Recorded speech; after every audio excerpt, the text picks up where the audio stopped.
ഞാൻ ഇന്നാളെ ഒരു വീഡിയോ ഇട്ടായിരുന്നേ, ഉണക്കമാങ്ങ വെച്ചിട്ട് കറി ഉണ്ടാക്കും. ഞാൻ ഉണ്ടാക്കുന്ന ഒരു മോഡൽ കറിയാണ്. മൺചട്ടിയിലാണ് ഞാൻ ഉണ്ടാക്കുന്നത്. പരിപ്പാണ്. പരിപ്പ് ഇവിടെ കഴുകി എടുത്ത് വെച്ചിട്ടുണ്ട്. പെട്ടെന്ന് വേവുന്ന പരിപ്പാണ്. ഇത് ഒരു തക്കാളി ഇതുപോലെ അരിഞ്ഞു വെച്ചിട്ടുണ്ട്. ഒരു സവാള സ്ലൈസ് ചെയ്ത് വെച്ചിട്ടുണ്ട്. 4-5 പച്ചമുളക് നെടുകെ കീറി വെച്ചിട്ടുണ്ട്. ഒരു കഷ്ണം ഇഞ്ചി അരിഞ്ഞു വെച്ചിട്ടുണ്ട്. ഉണക്ക ചെമ്മീൻ കഴുകി ഇതുപോലെ വെച്ചിട്ടുണ്ട്. അതും കൂടി ഇട്ട് കൊടുക്കുന്നു. ഇനി നമ്മുടെ ഉണക്കമാങ്ങ, നല്ല പുളിയുള്ള ഉണക്കമാങ്ങയാണ്. 3/4 ടേബിൾ സ്പൂണോളം മുളക് പൊടി ഇട്ട് കൊടുക്കുന്നുണ്ട്. 1/2 ടേബിൾ സ്പൂണോളം മല്ലിപ്പൊടി ഇട്ടു, 1/4 ടീസ്പൂണോളം മഞ്ഞൾപ്പൊടി ഇട്ട് കൊടുക്കുന്നുണ്ട്. ആവശ്യത്തിനുള്ള ഉപ്പിട്ട് കൊടുക്കുന്നുണ്ട്.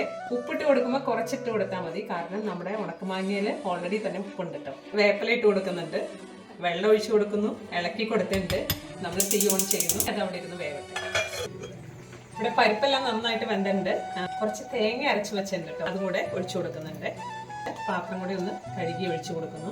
തിളച്ചിട്ടുണ്ട്. ഞാൻ തീ ഒന്ന് കുറച്ചിട്ട് അടുപ്പിൽ നിന്ന് എടുത്ത് മാറ്റുവാണേ. അടുത്ത് അളിക്കാനായിട്ട് എൻ്റെ എന്നത്തെ പോലെ തന്നെ പഴയ അപ്പച്ചട്ടി ഞാൻ എടുത്തിട്ടുണ്ട്. വെളിച്ചെണ്ണയാട്ടോ ഇട്ട് കൊടുക്കുന്നത്. നല്ല കട്ടയായിട്ടാണ് ഇരിക്കുന്നത്. കടുക് ഇട്ട് കൊടുക്കാം കേട്ടോ. കുറച്ച് സവാള ചെറുതായിട്ട് അരിഞ്ഞു വെച്ചിട്ടുണ്ട് കേട്ടോ. കുറച്ച് വേപ്പില ഇട്ട് കൊടുക്കുന്നുണ്ട്. ഉണക്കമുളക് ചെറുതായിട്ട് നുറുക്കിയത് നന്നായിട്ട് വഴന്നു വന്നിട്ടുണ്ട്. ഇനി ഞാൻ തീ ഓഫ് ചെയ്യുവാണ്. ചക്കലും മുളക് പൊടി ഇട്ട് കൊടുക്കുന്നുണ്ട്. കറിയിലേക്ക് ഒഴിച്ചു കൊടുക്കുക കേട്ടോ. അടിപൊളി കറിയാണ്.